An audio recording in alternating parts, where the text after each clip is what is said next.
जिले और नमस्कार सभी को। आज 7 अप्रैल को यहाँ पर लोगों ने बहुत ही शांति से अनशन रखा और यहाँ बर्फ़बारी भी हो रही थी और आज मेरे 3 दिन का जो छोटा अनशन था उसका समापन भी था।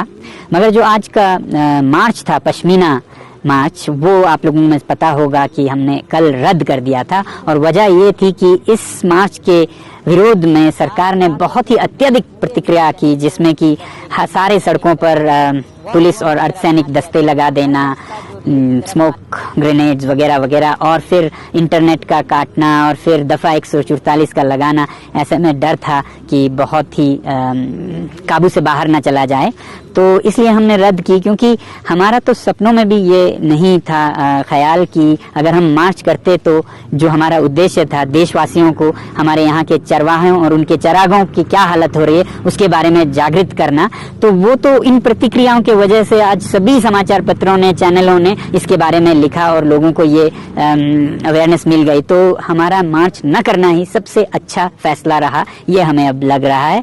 और यहाँ पर उसके बदले में बहुत ही शांतिपूर्ण अनशन हुआ और ये चलता रहेगा अनशन लगभग 2 महीनों तक। अब ये जो मार्च की बात थी, इसमें हमने ये दिखाना था कि कितना जमीन हमारे चरवाहों का चला गया है। एक तरफ उद्योगों के बड़े बड़े परियोजनाओं में लगभग 150 स्क्वायर किलोमीटर्स, और दूसरी तरफ चीनी अतिक्रमण में यहाँ के चरवाहों को तो नहीं पता है, वो सोचते हैं 20-30 किलोमीटर तक नहीं जा पाते हैं जहाँ वो पहले जा सकते थे। मगर सुब्रमण्यम स्वामी जी कहते हैं कि 4056 स्क्वायर किलोमीटर खो दिया है भारत ने इस संघर्ष में।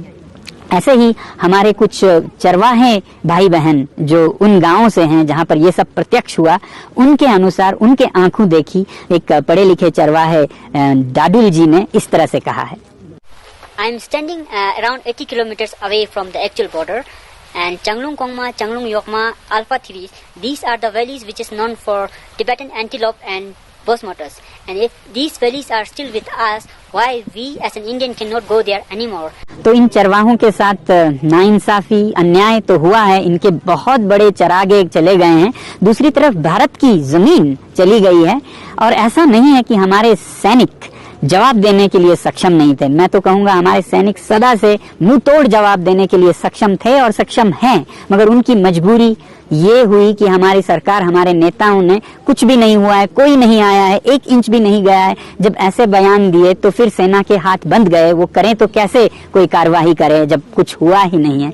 तो ये बदकिस्मती थी हमारी कि इस तरह से हमारी बहुत सारी जमीन चला गया। इन चरवाहों की तो रोजी रोटी या इनका पेशा लगभग खत्म होने को आया है, क्योंकि दूसरी तरफ उद्योगों में इतना चला गया। तो ये सब हम आपको वहां पर प्रत्यक्ष दिखाना चाहते थे, मगर वो तो नहीं हुआ। मगर जो भी हो, इसकी जानकारी पूरे देशवासियों में फैल गई है, इसका हमें खुशी भी है। और खुशी इसलिए है कि आगे से हम ऐसा न करें, आगे से भारत की 1 इंच भी सच में कहीं ना जाए, ये भारत अखंड रहे और इसकी सीमाएं बहुत ही सुदृढ़ रहें, ऐसी हमारी आशा है। और इन सब बातों के लिए हमें आवाज उठानी होगी कि हम सत्य पर चलें, चाहे वो सीमा की बात हो या चाहे लद्दाख के साथ जो वादे किए उनकी बात हो या कितने ही और बातें हों। हमारे नेता, हमारे देशवासी, हर नागरिक सच्चाई पर चलने वाले चरित्रवान लोग बने, तभी ये देश प्रगति करेगा, तभी ये देश विकसित देश बनेगा, तभी ये देश विश्व गुरु बनेगा। आज इतना ही। जय हिंद, धन्यवाद।